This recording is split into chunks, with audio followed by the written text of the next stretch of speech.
शाम का वक्त था। सूरज अपनी आखिरी सुनहरी किरणें हवेली की दीवारों पर बिखेर रहा था। हल्की हवा में कपूर और अगरबत्ती की खुशबू घुली हुई थी। पूरा घर पूजा की तैयारी में लगा था।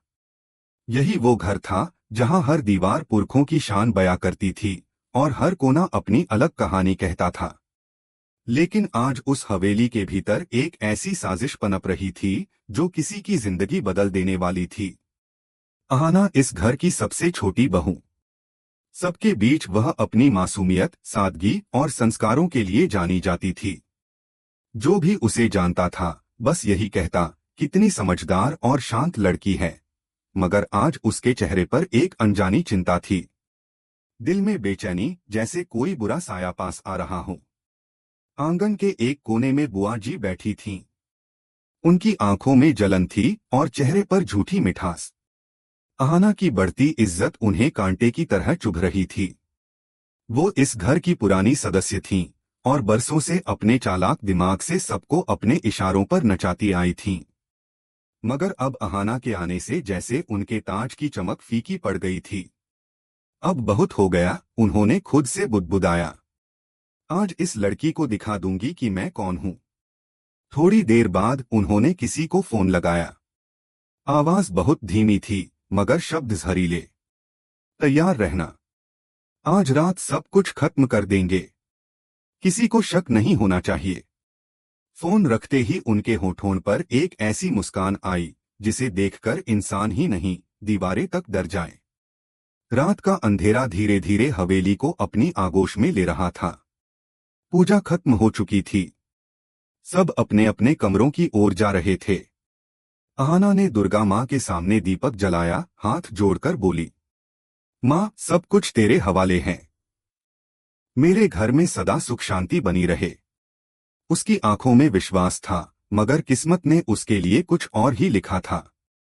तभी एक नौकर आया, हाथ में शरबत का गिलास लिए। बुआ जी ने भेजा है बहू जी, कहती हैं पूजा के बाद थकान मिट जाएगी। अहाना मुस्कुरा दी, धन्यवाद। उसे क्या पता था कि उस शरबत में नींद और बेहोशी की दवा मिली है। कुछ ही पलों में उसकी पलकों पर भारीपन छा गया। कमरा घूमने लगा, कदम लड़खड़ाने लगे। उसने खुद को संभालने की कोशिश की, मगर उसकी आंखों के आगे अंधेरा छा गया। धीरे से दरवाजा खुला। अंदर एक अजनबी दाखिल हुआ। उसका चेहरा ढका हुआ था, मगर मंशा गंदी थी। बुआ जी की साजिश अब अपने अंजाम की ओर बढ़ रही थी। कमरा सन्नाटे में डूब गया। बस घड़ी की टिक टिक सुनाई दे रही थी। इसी बीच गलियारे से किसी के कदमों की आवाज आई। वो थी दुर्गा देवी, इस घर की सबसे बड़ी और सम्मानित सदस्य। उनके हाथ में पूजा का प्रसाद था। उन्होंने देखा कि अहाना के कमरे की बत्ती अब भी जल रही थी। इतनी रात को ये जाग रही है, उन्होंने मन ही मन सोचा। दरवाजे पर धीरे से दस्तक दी, कोई जवाब नहीं। फिर जरा जोर से बोली, अहाना। चुप्पी। दिल में एक अजीब सी हलचल उठी। उन्होंने बिना देर किए दरवाजा खोला। अंदर का नजारा देखकर उनके होश उड़ गए। कमरा अस्तव्यस्त था। अहाना जमीन पर बेसुध पड़ी थी और एक अजनबी वहां खड़ा कांप रहा था। दुर्गा देवी की आवाज गूंज उठी, ये क्या हो रहा है यहाँ? वो लड़का डर के मारे भागने लगा, मगर दुर्गा देवी ने उसका रास्ता रोक लिया। उनकी नजरें अहाना पर गईं। उसका चेहरा सफेद पड़ा था, बाल बिखरे हुए, होंठ सूखे, जैसे किसी ने उसकी आत्मा तक हिला दी हो। दुर्गा देवी के भीतर गुस्सा और दुख दोनों फूट पड़े। अहाना, ये क्या किया तुमने? धीरे धीरे अहाना की पलकें हिली।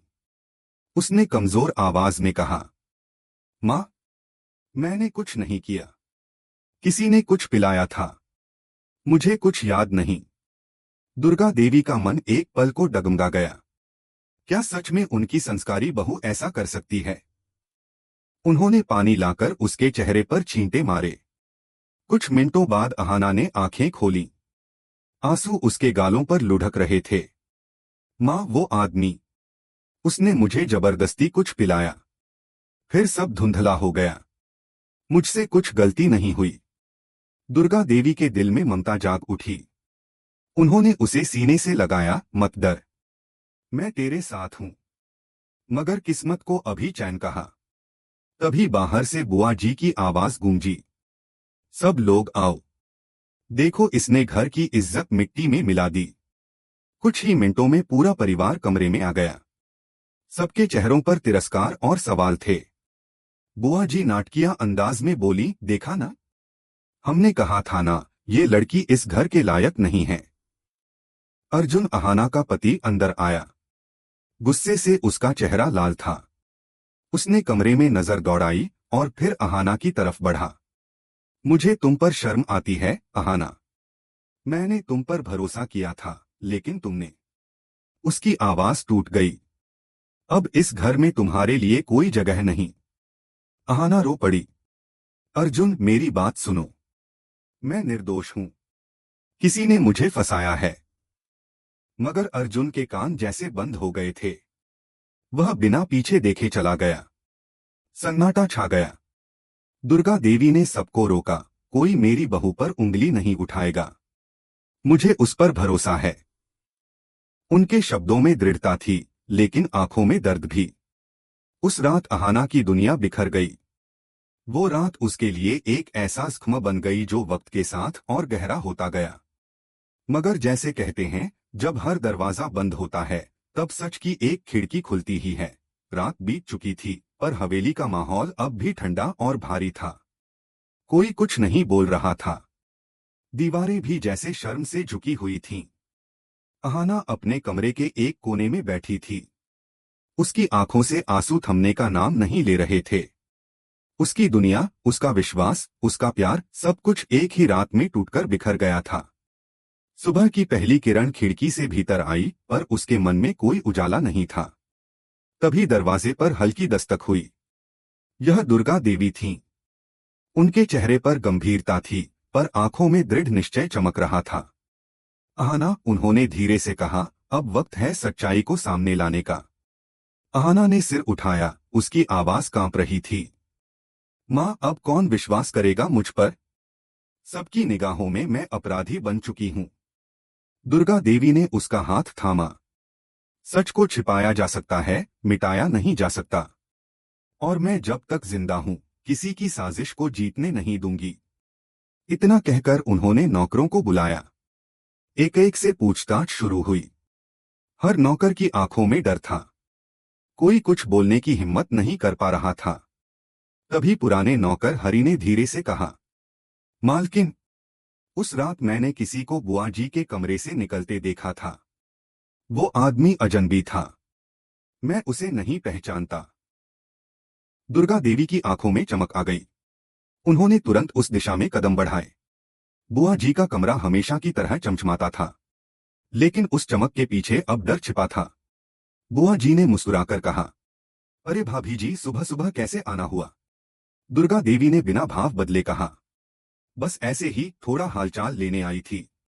लेकिन उनकी नजर कमरे में हर चीज पर घूम रही थी, अलमारी, टेबल, पर्दे। तभी उन्हें एक पुरानी रुमाल मिली, जिस पर अजीब सी गंध थी, शराब और दवा की मिलीजुली। उन्होंने धीरे से पूछा, ये रुमाल किसका है? बुआ जी ने तुरंत कहा, पता नहीं, शायद नौकरों का होगा। दुर्गा देवी ने मन ही मन सोचा, अब खेल खत्म होने वाला है। उन्होंने उसी दिन शाम को सबको हॉल में बुलाया। पूरा परिवार इकट्ठा था। अर्जुन भी आया, चेहरा अब भी गुस्से से भरा। बुआ जी आत्मविश्वास से बैठी थीं, जैसे उन्हें भरोसा था कि कोई उन्हें छू भी नहीं सकता। दुर्गा देवी ने कहा, आज मैं एक बार फिर सबके सामने अपनी बहू का नाम साफ करना चाहती हूँ। मैंने इस घर की इज्जत को कभी झूठ के सहारे नहीं चलने दिया, और आज भी नहीं दूंगी। सभी लोग हैरान थे। तभी उन्होंने इशारा किया, और दो आदमी एक युवक को पकड़कर अंदर लाए। वही अजनबी जो उस रात अहाना के कमरे में पाया गया था। उसका चेहरा अब खुला हुआ था, आंखों में डर और पश्चाताप था। दुर्गा देवी ने सख्त आवाज में कहा, बोलो, सच बताओ, उस रात क्या हुआ था? लड़का कांपते हुए बोला, माँ, मुझे माफ कर दीजिए मालकिन, मुझे बुआ जी ने भेजा था।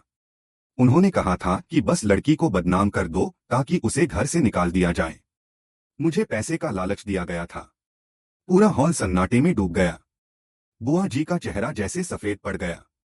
अर्जुन के हाथ कांपने लगे। दुर्गा देवी ने गुस्से से कहा, शर्म आनी चाहिए तुम्हें बुआ जी। जिस घर ने तुम्हें सम्मान दिया उसी घर की इज्जत पर दाग लगाने की साजिश की। बुआ जी चिल्लाई, मैंने जो किया अपने हक के लिए किया। ये लड़की आई और सबका दिल जीत लिया, मुझे कोई पूछता तक नहीं था। उनकी आवाज में जलन थी, लेकिन अब किसी को फर्क नहीं पड़ा। दुर्गा देवी ने कहा, सम्मान छीना नहीं जाता, कमाया जाता है। उन्होंने नौकर को पुलिस के हवाले कर दिया और बुआ जी को कहा, अब तुम इस घर में नहीं रहोगी। तुम्हारा असली चेहरा सब देख चुके हैं। बुआ जी की आंखों से आंसू निकले, पर अब किसी को उनकी बात पर यकीन नहीं था। घर में जैसे भारीपन उतर गया।